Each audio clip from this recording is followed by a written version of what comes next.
Hoje é a aula 1, então a gente vai falar, vou apresentar o plano de aula para vocês entenderem. Pro- Oi, pode falar. Só um minutinho, desculpa se eu interromper, mas tem um aluno, um novato lá, ele Aham. tá tendo dificuldade para entrar, ele tá dizendo que não dá dele entrar. Ué, por quê, hein? Mas eu tô aqui na plataforma, será que... Ele mandou assim para mim, ó, ele tá falando comigo no PV, eu perguntei se ele apertou em cima do link, aí ele falou que sim. Aí eu disse assim, foi direto ao aplicativo e mandou assim, ó, sim, mas aparece, não é possível participar. Meu Deus, gente, então, eu não sei, deve ser algum problema na internet, porque todo mundo conseguiu entrar normal, né? Exatamente, eu consegui. Pois é, então, e o pior é que eu nem tenho o que fazer quanto a isso, só pedir para ele continuar tentando entrar, porque, né, às vezes é o aplicativo dele ou a internet. Mas eu tô aqui. Eu vou, eu vou continuar conversando aqui com ele para ver se ele Tá, consegue entrar. tá bom. Então, gente, voltando aqui hoje à aula 1, vou fazer essa apresentação desse plano de aula para a gente entender o método de avaliação. Hoje, especificamente, a gente vai revisar aspectos biológicos e fisiológicos celulares. Então, a gente vai falar um pouquinho de biologia celular, porque a gente precisa relembrar isso, precisa entender esses aspectos biológicos normais para a gente entender o processo de oncogênese, que é aquele processo anormal, né, replicação anormal da célula por algum motivo que a gente também vai falar ao longo das aulas. Tá? Então, hoje é basicamente revisão de biologia celular. Na próxima aula, a gente vai falar, vai identificar os tipos de câncer, os tipos de neoplasia, conhecer os fatores carcinogênicos. Esses fatores são aqueles fatores que influenciam para que aquele paciente desenvolva um câncer, né, um processo oncológico. A gente vai classificar as neoplasias entre benignas e malignas, então a gente vai ver as características, qual a característica que define se essa neoplasia, esse crescimento de tecido é um crescimento benigno ou um crescimento maligno. Então a gente vai falar sobre esse tipo de crescimento celular na aula 2. Na aula 3, a gente vai classificar e entender os tipos de tratamento e a gente vai se ater especificamente àqueles tratamentos que acontecem de forma geral, né? Porque às vezes, por exemplo, o paciente tem um câncer de mama e além dele fazer uma radioterapia, às vezes ele faz uma hormonioterapia também. Só que a gente não vai falar sobre isso, porque é muito específico para cada tipo de câncer. A gente vai falar sobre as condutas que são mais utilizadas, que é a cirurgia, a radioterapia e a quimioterapia. Então, a gente vai se ater a esses 3 tipos de tratamento para o paciente oncológico. Tá? E vai falar um pouco de efeitos adversos também, vai falar um pouco dos quimioterápicos, agentes antineoplásicos, tá? Na aula 4, a gente vai falar sobre os cuidados, nosso cuidado, né, a nossa assistência de enfermagem a esses pacientes portadores de neoplasia maligna. A gente vai falar sobre diagnósticos e intervenções de enfermagem e a nossa implementação. O que a gente pode fazer fora a nossa rotina normal de assistência, dentro desse cuidado para esse paciente específico, esse paciente que tem câncer, né? A gente vai falar também sobre efeitos adversos, sobre as nossas intervenções aqui dentro dessas condutas de efeitos adversos por conta da medicação, da radioterapia, o paciente acaba acontecendo algumas reações com esse paciente, a gente também intervém nisso enquanto equipe de enfermagem. Na aula 5, a gente vai falar sobre humanização da assistência desse paciente oncológico, porque é um paciente bem específico, então a gente vai falar, ele fica muito tempo no hospital, precisa ir no hospital fazer radioterapia, quimioterapia, então a gente vai falar sobre humanização desse processo, né, nesse processo de internação hospitalar desse paciente oncológico. Quais condutas, o que a gente pode fazer, o que a gente pode considerar, né, aspectos biopsicossociais desse paciente para a gente conseguir fazer essa atenção humanizada. A aula 6 a gente vai falar sobre cuidados paliativos.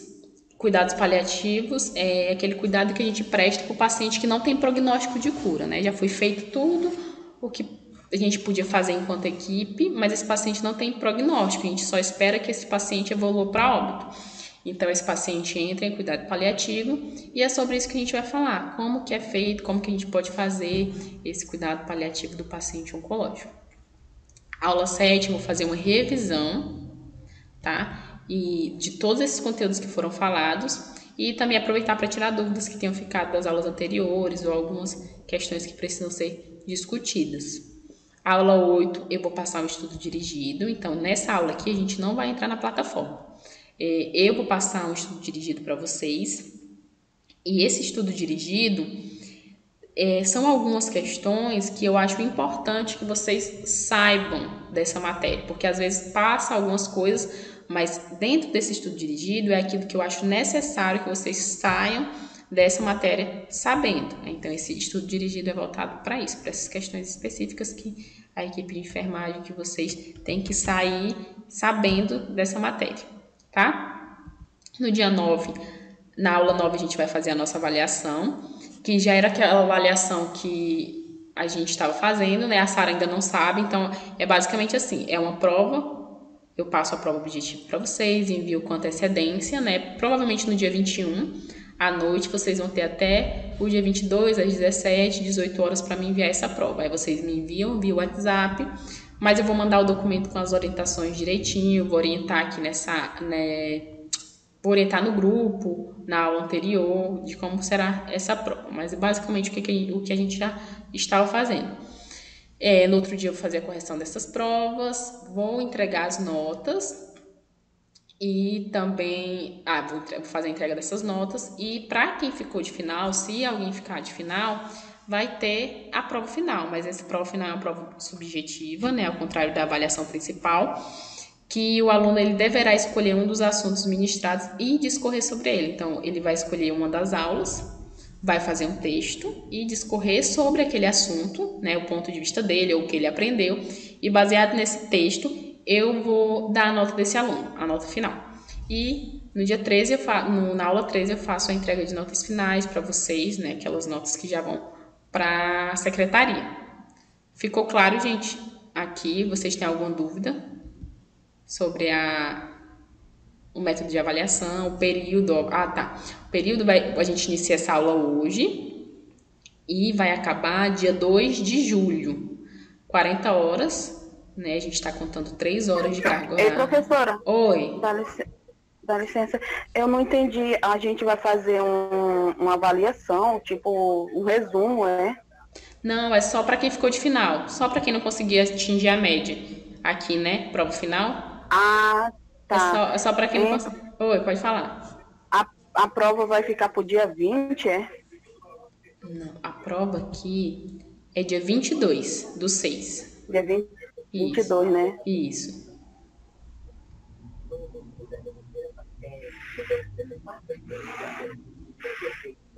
Tá, gente? Então é isso. A gente termina dia 2 de julho. Então, acho que são 2 semanas, né? Mas 13 dias. São 13 dias e meios aí. 13 dias de avaliação, quase 2 semanas. Então, é isto. Qualquer dúvida, deixa eu... Vou refletir o slide aqui para vocês. Pra gente iniciar a aula.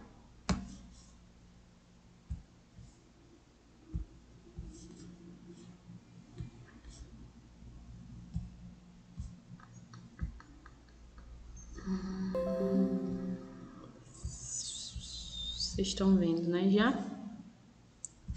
Então, a gente vai, como eu já falei, a gente vai fazer aquela revisão de biologia celular, porque a gente tem que entender como é que a célula se comporta normalmente, para a gente depois entender como que essa célula vai se comportar de maneira alterada, né, de maneira não fisiológica, de maneira não normal, que é o processo de carcinogênese, tá?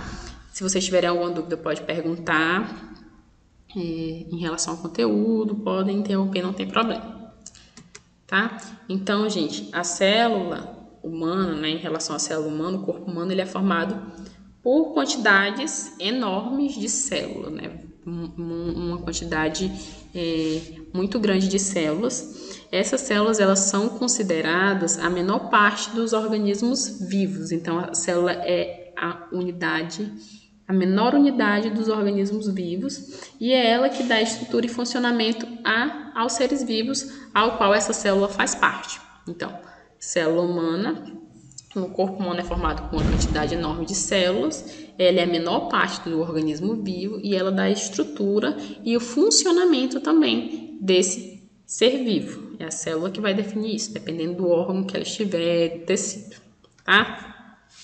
Então, para a gente entender os organismos em si, a gente tem que entender a diferença do ser, né, dos organismos unicelulares e pluricelulares.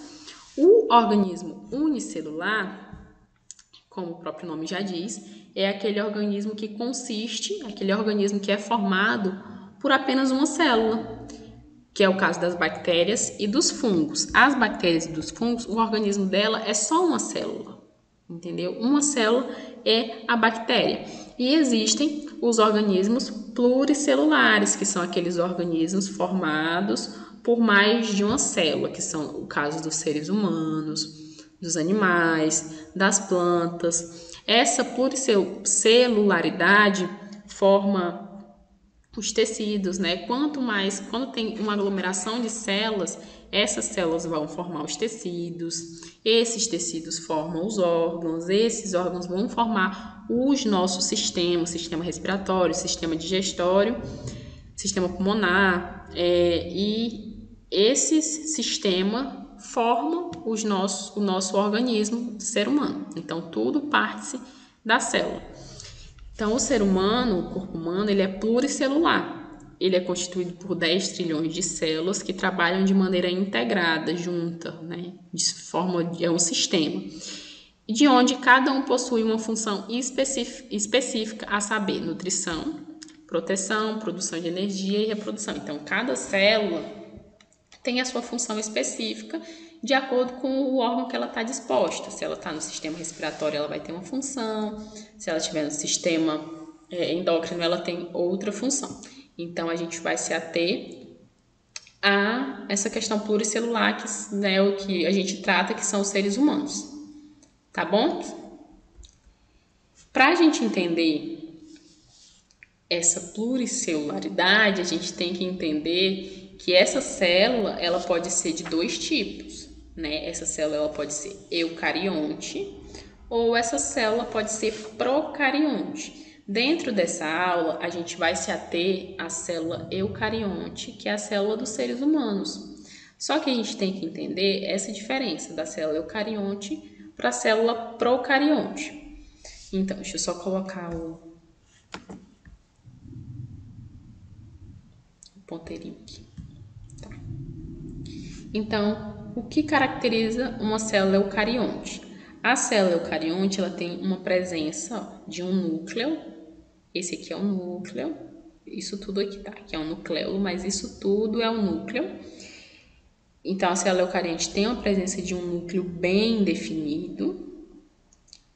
Esse núcleo, ó, o material genético que fica aqui dentro, que é o DNA e o RNA, ele é envolto por uma membrana nuclear, que é essa laranjinha aqui, tá? Então, a célula eucarionte, ela tem uma presença de um núcleo bem definido. E esse material genético, DNA, RNA, ele fica envolto por essa membrana nuclear, tá? E outra coisa que caracteriza uma célula eucariótica é a presença de organelas membranosas. O que são essas organelas membranosas?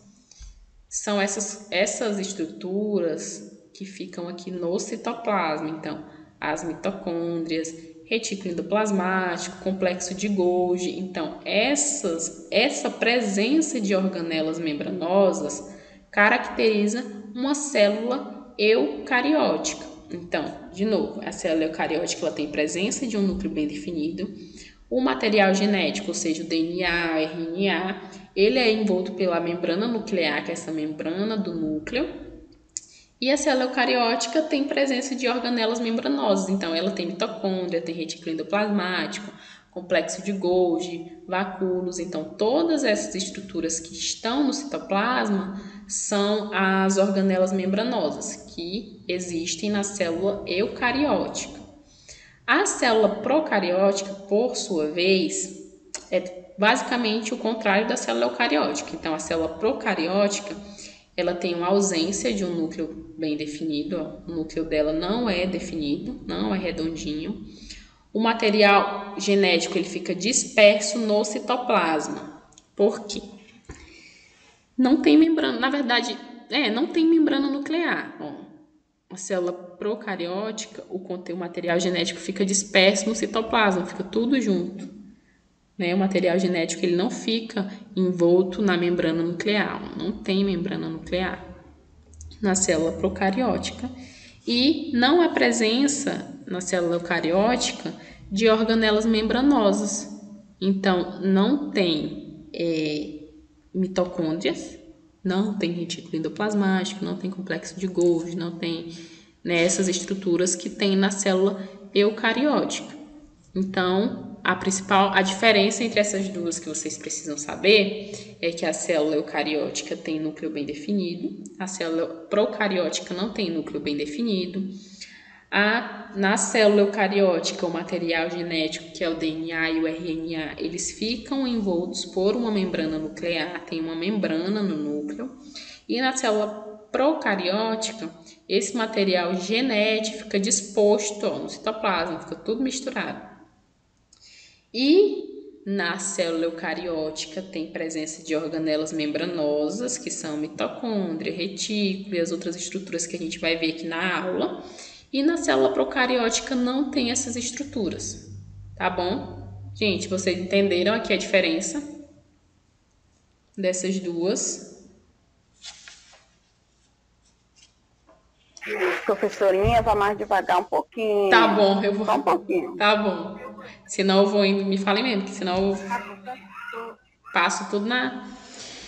Então, gente, é isso, tá? Vocês não têm nenhuma dúvida, né, aqui sobre a diferença da célula eucariótica? Professora, Oi, pode explicar mais só um pouquinho? não entendi. Explicar de novo? Pode explicar mais só um pouquinho, Posso, sim, por posso. favor? Ó, Obrigado. as principais diferenças que vocês têm que entender entre essas duas aqui, mas se atenham mais à célula eucariótica, que é o que a gente vai falar aqui na aula, que é a célula dos seres humanos, tá? Mas a diferença dessas duas é que a célula eucarionte, ela tem presença de núcleo bem definido, ó. O núcleo é redondinho, né? Aí tem a presença da membrana nuclear. Aí, o material genético que fica aqui dentro, que é o DNA e o RNA, ele é envolto pela membrana nuclear, que é essa membrana aqui. Então, célula eucariótica tem núcleo bem definido, tem a presença da membrana nuclear, que é essa laranjinha, e tem presença também das organelas membranosas, que são essas estruturas que ficam aqui no citoplasma, que é o retículo endoplasmático, que são as mitocôndrias. A gente vai falar um pouquinho mais lá na frente sobre todas essas estruturas para vocês entenderem a função de cada um, tá? Mas se atenham a isso, que a célula eucariótica tem presença de organelas membranosas, que são essas estruturas que ficam aqui submersas no citoplasma. A célula procariótica é basicamente o contrário da célula eucariótica. Ela não tem núcleo bem definido, ó, o núcleo dela aqui não é redondinho, né?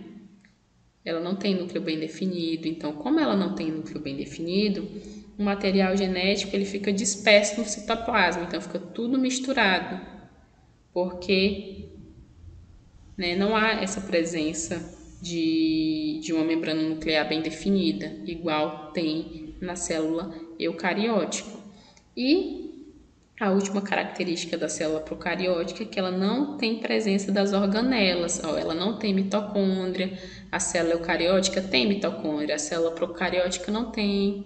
A célula eucariótica tem retículo endoplasmático, a célula procariótica não tem presença de nenhuma organela aqui no citoplasma da célula procariótica. Então, as principais diferenças são essas três, tá bom? Tá, professor. Aí, gente, como eu falei, a gente vai se ater à estrutura da célula eucariótica, que são as dos seres humanos, que é o que nos compete, né? Então, aqui, basicamente, é o que eu já falei, a célula tem um núcleo bem delimitado, presença da membrana nuclear, tem as organelas, ó, aparelho de Golgi, lisossomo, membrana, retículo endoplasmático.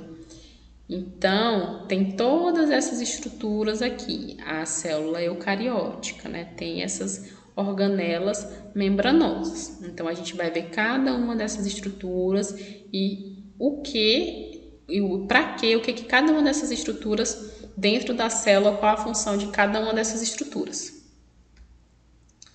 O núcleo celular. O núcleo celular, ele é envolvido pela membrana nuclear, né? O que a gente já falou, por isso que ele é bem delimitado. Ele é envolto pela membrana nuclear. Dentro do núcleo, fica-se o material genético, que é o DNA e o RNA. Então, a função do núcleo, basicamente, é essa. É guardar esse material genético, o DNA e o RNA. Então, aqui é o núcleo, né? E aqui é só a imagem do núcleo maiorzinho para vocês entenderem. Então, o material fica aqui dentro. Essa é a membrana e o núcleo fica, e o material fica aqui, tá? O citoplasma é toda essa parte azul escura aqui, né? Todo esse conteúdo aqui. E o citoplasma, ele carrega o conteúdo celular, onde cada organela possui uma função vital. Então, o citoplasma, é no citoplasma que ficam todas as estruturas da célula, né? Todas as organelas. Então, a função do citoplasma é isso, ele carrega todo o conteúdo celular. É onde fica todas essas estruturas da célula, é aqui que acontece a síntese de proteína, é nele que acontece o carreamento, transporte. Então, tudo acontece aqui no citoplasma, porque as organelas estão aqui, é as organelas que fazem essas funções específicas, né, cada um na célula, tá bom? Núcleo, citoplasma. Membrana plasmática. A membrana plasmática não é a membrana nuclear, tá, gente? Membrana nuclear é aquela que fica lá no núcleo. A membrana plasmática é essa aqui, ó, que fica aqui fora. Essa. Professora. Oi. Estão perguntando se a senhora colocou aula para gravar. Coloquei. Ainda bem que vocês lembraram. O Douglas que tá perguntando, é porque a senhora já avisou que não lê lá, né? Isso. Aí eles estão escrevendo lá. Ah, sim. Não, eu coloquei sim, Graça. Amigo, quando quiser tirar a dúvida, vem aqui, fala no microfone, que ela escuta. Isso. Já, professora. Aí, aqui, gente, voltando para a membrana, né? Membrana plasmática. A membrana plasmática não é a membrana nuclear. A membrana nuclear é aquela que fica aqui envolvendo o núcleo. A membrana plasmática é essa que fica aqui fora, ó. Essa azulzinha clara. Essa é a membrana plasmática, tá? Aí, qual é a função da membrana plasmática? Ela é uma membrana fina e flexível com permeabilidade seletiva. Então, quando eu falo permeabilidade seletiva, é que não passa tudo para dentro dessa célula, né?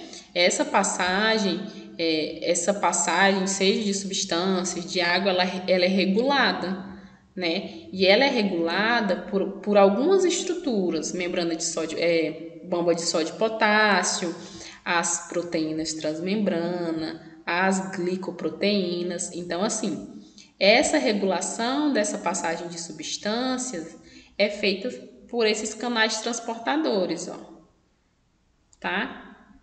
É pela proteína transmembrana e pela glicoproteína. Então, a função da membrana plasmática é ela ser seletiva, essa seletividade. Não é tudo que entra dentro da célula. Para que entre algo dentro da célula, íons, moléculas ou água, elas têm que passar pela essa permeabilidade seletiva da membrana plasmática. Então, ela que faz ela regula essa passagem. Aí, essa passagem é regulada através das proteínas transmembranas, ó, tá vendo que ela é um canal transportador? Tem até um furinho aqui. Então, por aqui passa íons, moléculas, água, as glicoproteínas, também passam outras substâncias, canal de sódio e potássio. Professora. Oi. Então, ela é tipo o lixeiro, né? Ela escolhe o que pode ficar e o que não pode. Isso, exatamente. Porque se entrar tudo na célula, né, às vezes são moléculas ou substâncias que são tóxicas para aquela célula, ou são demais, porque também tem não pode entrar muita água, não pode entrar muito sódio, não pode entrar muito potássio. Então, quem faz essa regulação do que vai passar ou não é a membrana plasmática. Tá? Essa é a função da membrana plasmática, essa azulzinha aqui fora, bem fininha. Essa é a função dela. Aí aqui é uma imagem dela, né, pra gente entender as estruturas que ficam ali, tá bom? Então, assim, gente, a gente falou do núcleo, falou do citoplasma, falou da membrana plasmática e a gente vai falar das tão ditas organelas celulares, que são aquelas estruturas que ficam ali dispostas no citoplasma. As organelas celulares, gente, elas são... Só um momento. Pra eu não esquecer de falar nada, senão... As organelas celulares, elas só existem nas células eucarióticas, né? Como a gente viu, que é essa célula aqui que a gente está vendo. Então, essas organelas, elas são como pequenos órgãos. Cada uma possui uma função específica, essas organelas aqui. Então, a mitocôndria tem uma função específica, o centríolo tem uma função específica, os lisossomos têm uma função específica. Então, as características das organelas são essas funções específicas, né? Respiração, nutrição, excreção de metabólicos, produção de proteína. A gente vai ver cada uma dessas... Da função de cada organela celular, que a gente precisa saber.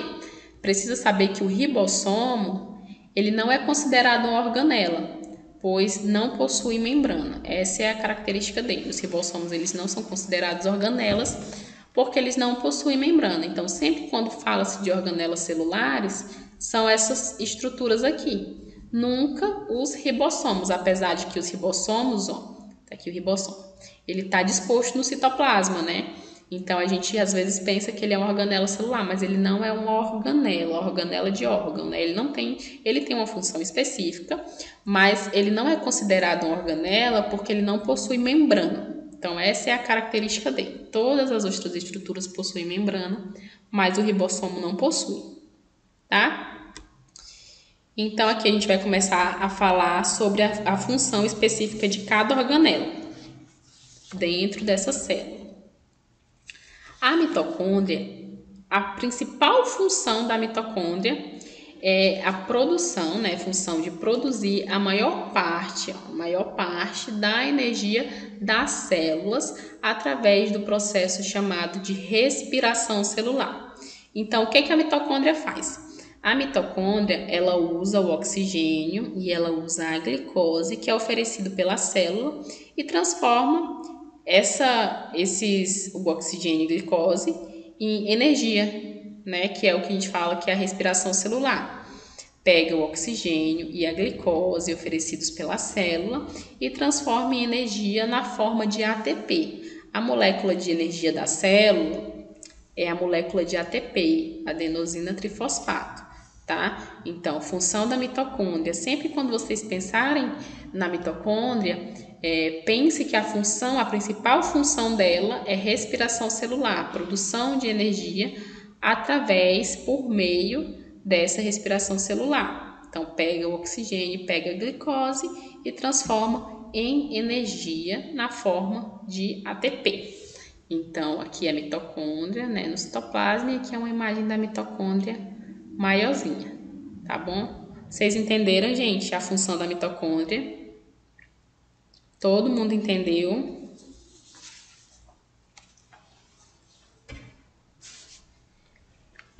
Então, é isto. O retículo endoplasmático. Retículo endoplasmático, ele é uma organela que está relacionada com a síntese de moléculas orgânicas.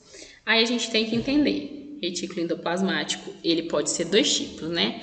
O retículo endoplasmático liso e o retículo endoplasmático rugoso. Como o retículo endoplasmático como um todo, ele faz essa produção, essa síntese de moléculas orgânicas, a gente tem que entender quais são essas moléculas orgânicas. Então, no caso, o retículo endoplasmático rugoso, primeiro eu vou falar do aspecto dele, né? Ele é rugoso porque ele tem essa presença de grânulos aqui na parede dele. Esses grânulos aqui são os ribossomos, tá? Que ficam aderidos aqui na parede do retículo endoplasmático. Então, o retículo endoplasmático rugoso tem essa característica de rugoso porque ele tem a presença desses grânulos, que são os ribossomos nas suas paredes. E o retículo endoplasmático rugoso, ele é responsável por boa parte da produção de proteínas da célula, tá? Então, quando fala que síntese de moléculas orgânicas, o retículo endoplasmático rugoso faz a síntese, produção de proteína para essa célula, tá? E o retículo endoplasmático liso, por sua vez, faz a síntese de lipídios, tá? Lipídios. Então, lembre, retículo endoplasmático faz a síntese de algumas moléculas, né? Quais são essas moléculas? Aí depende do tipo de retículo. Se for o retículo endoplasmático rugoso, faz a produção de proteína, e se for o retículo endoplasmático liso, faz a produção dos lipídios, tá? Então, tá aqui o retículo endoplasmático, ó, o ribossomo aqui aderido nas paredes, por isso o aspecto rugoso do retículo. Entenderam? Gente, aqui a função do retículo endoplasmático, produção de moléculas, e quais são essas moléculas? Certo? Complexo de Golgi. O complexo de Golgi,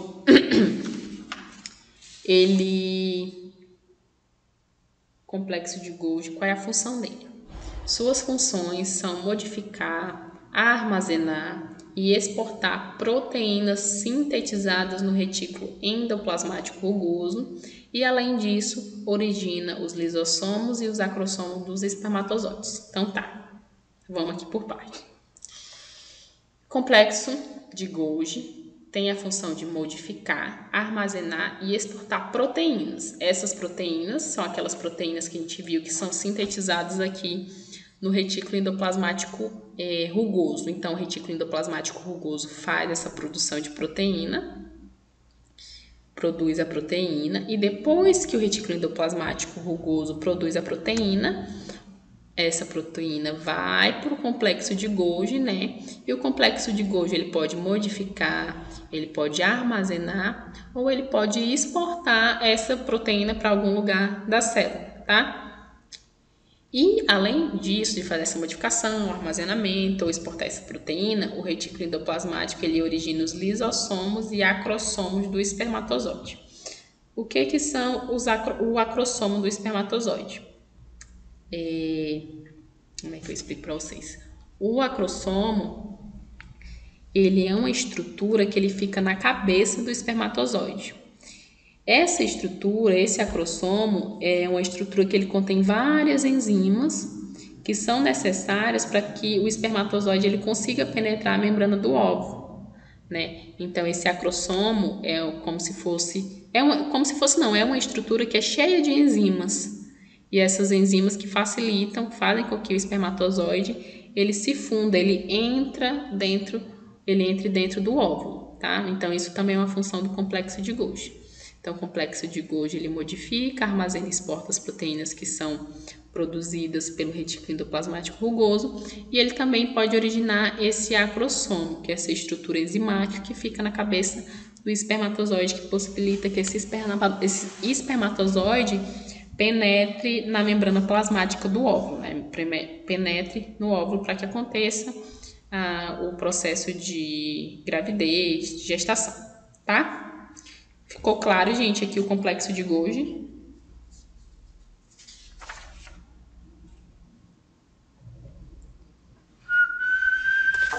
Sim, professora. Tá bom. E a gente chegou nos lisossomos.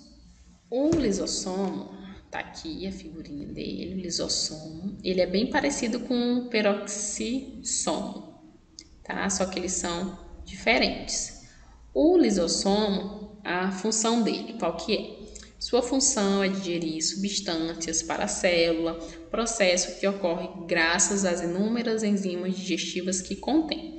Então, basicamente, o que o lisossomo faz? Ele faz a digestão de substâncias, de partículas provenientes do meio externo, né, que entraram nessa célula. Então, ele faz a digestão dessas partículas que estão ali dentro da célula. E também ele tem a função de reciclar, de renovação celular. Por exemplo, ele tem essas organelas aqui no citoplasma, né? E essas organelas, elas estão envelhecidas. Aí o lisossomo, ele faz essa função de renovação celular, ele recicla essas organelas, né? Essas organelas envelhecidas, ele vai lá e recicla. Então, a principal função do lisossomo é a digestão dessas substâncias, ele recicla, faz essa renovação celular dessas organelas que estão envelhecidas, tá bom? O peroxissomos, ele é bem parecido morfologicamente com o lisossomo, e a função também tem a questão das enzimas digestivas, né? E elas são responsáveis por oxidar substâncias orgânicas. Só que no peroxissomos, as enzimas, elas são outros tipos de enzima, né? Nos ribossomos são alguns tipos de enzimas e nos peroxissomos são outro tipo de enzimas aqui. Só que também tem essa questão enzimática digestiva, né? Então, oxida algumas substâncias orgânicas ali dentro daquela célula. Bom, mas é basicamente a mesma coisa, só que são enzimas diferentes. No lisossomos tem algumas enzimas, no peroxissomos tem outras enzimas. Os centríolos, que são esses microtúbulos, né? Aqui eu trouxe uma imagem um pouquinho grande para vocês verem. Ele está bem aqui, ó, centríolos. Ele tem uma função de auxiliar na divisão celular, né? A célula, ela precisa se multiplicar, né? Para poder formar um órgão, um tecido, um sistema. E quem auxilia nessa divisão celular é os centríolos, tá? Ele possui, portanto, a capacidade de duplicação durante o ciclo da divisão celular, organizando o fuso acromático. A gente não vai se ater a essas fases aqui da mitose e da meiose, mas o que vocês precisam saber é que o centríolo, ele auxilia nessa divisão celular, né? Seja no processo de mitose ou seja no processo de meiose, ele auxilia nessa divisão. E por último, os vacúolos, eles têm diferentes funções. Então, dentro dessas funções tem regulação do pH, o vacúolo tá bem aqui, tá, gente? O vacúolo, ele faz essa regulação do pH, porque a célula precisa ter uma acidez específica para funcionar. Ele controla a entrada e a saída de água por osmorregulação, armazena substâncias, faz a digestão e também excreta alguns resíduos que aquela célula não precisa mais, tá?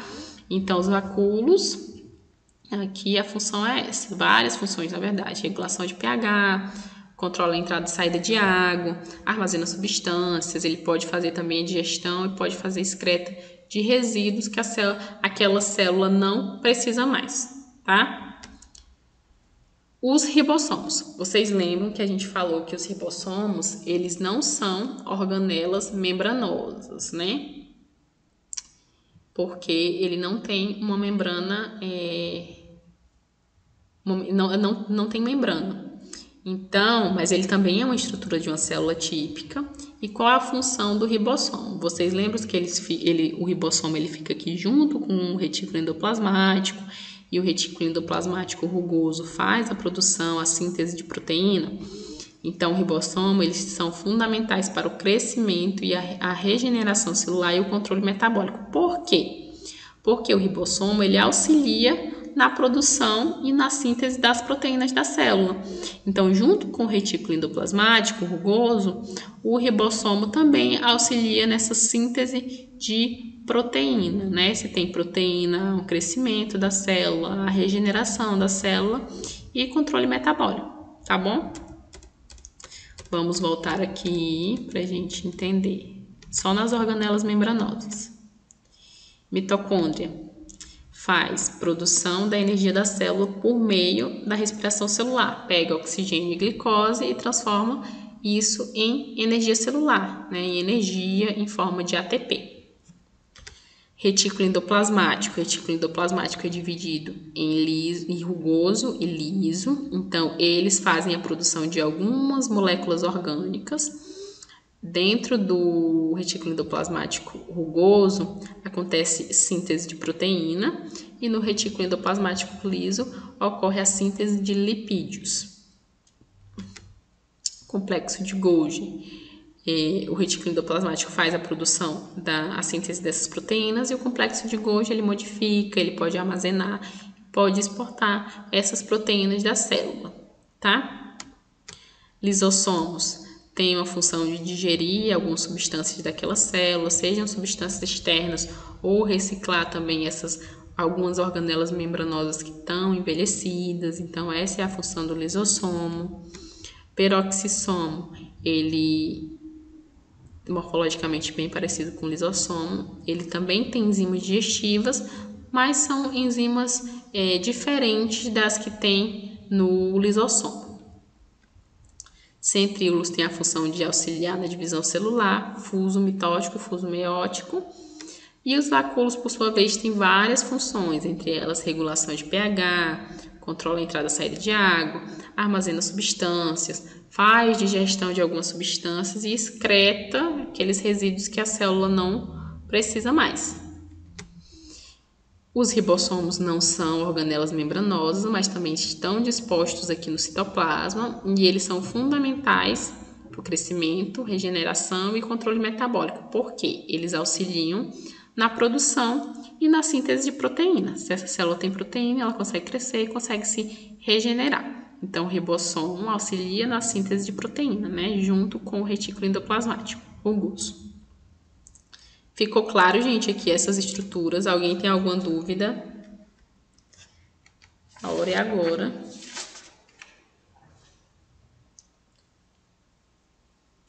Então, é isso, gente. Sobre a célula, aqui eu trouxe algumas figuras de células para vocês. Ó.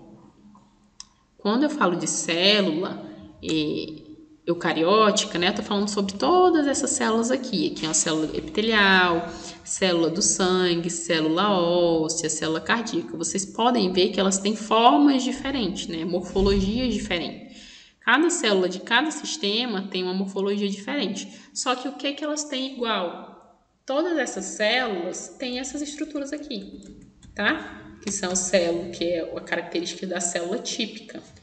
Então, todas essas células, mesmo a morfologia delas é diferente, mas como elas são células de um ser, células eucarióticas, elas têm que ter necessariamente aquelas estruturas. Então, todas essas células têm um núcleo bem delimitado, tem presença de mitocôndria, citoplasma, retículo endoplasmático, complexo de Golgi, tá? Todas essas células do nosso sistema têm essas características. Gente, a gente falou da célula, né? E para essa célula ela formar um tecido ou um órgão, ela precisa se regenerar, precisa se multiplicar, né? Porque nós somos organismos multicelulares. Então, para que essa célula se multiplique, se ela se divida, ela faz essa divisão por meio de dois processos, que são o processo de mitose e o processo de meiose. A gente tem que entender um pouco, a gente não vai se ater às fases especificamente, a gente vai entender o que é mitose e meiose, porque a célula cancerígena também faz essa mitose e também faz essa meiose, e é por meio disso que ela se difunde ali naquele tecido. Então, a gente tem que entender a diferença desses dois mecanismos de divisão celular. Então, mitose e meiose são processos de divisão celular e esses processos, eles geram um número diferente de células filhas, né? Então, assim, aqui na mitose, a célula mãe originou 2 células filhas e na meiose, uma célula mãe originou 4 células filhas, mas eu vou explicar para vocês. Gente, aqui na mitose, essa célula-mãe é 2N. Quando eu falo que essa célula-mãe é 2N, né, uma célula diploide, eu quero dizer que os cromossomos dessas células aqui, eles estão agrupados em pares. Se eles estão em pares, eles têm 46 cromossomos, que é o número de cromossomos normais.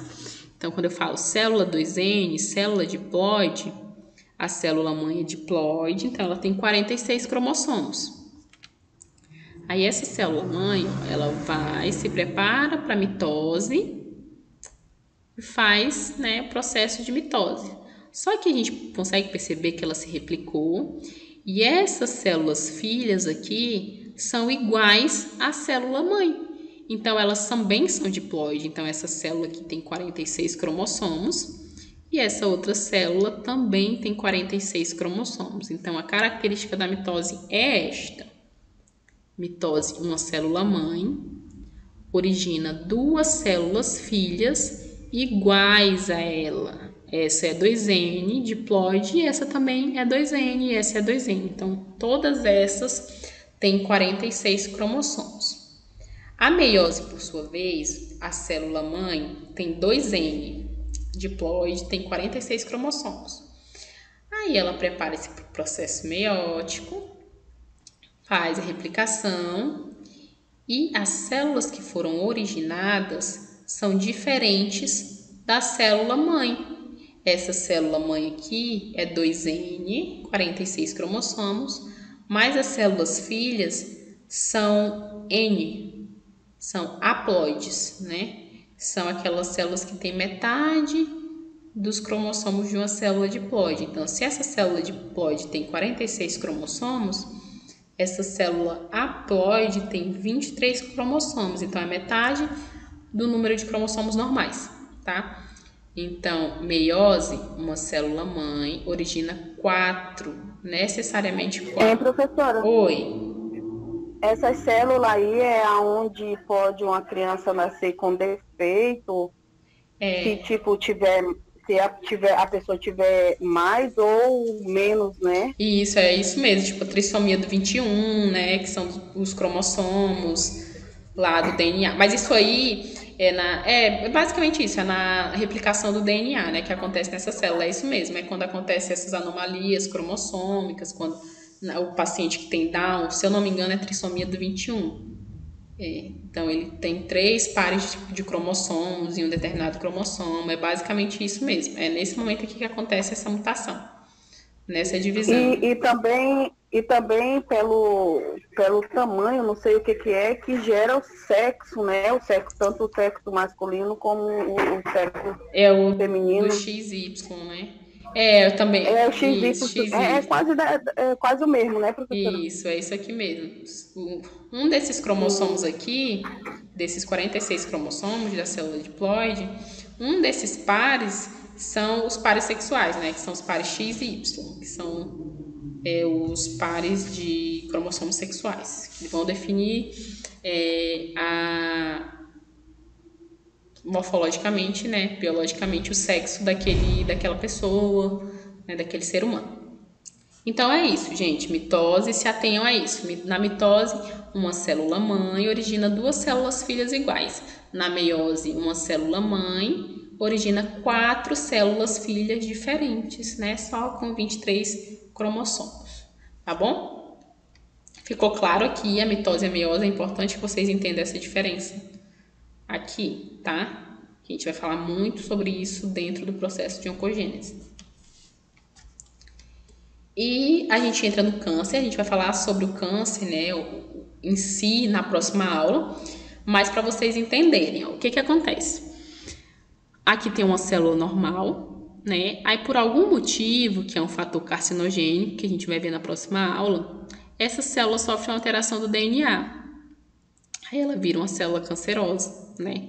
Algum fator agiu sobre o DNA daquela célula. Aí essa célula cancerosa, ela sofreu o quê? Uma mitose, né? Uma meiose, se multiplicou. Aí essa célula cancerosa originou outra célula cancerosa que originou outras e outras células cancerosas, que é o que a gente chama de tumor, neoplasia né, maligna, no caso aqui, que a célula é cancerosa, né, ela teve uma alteração do DNA.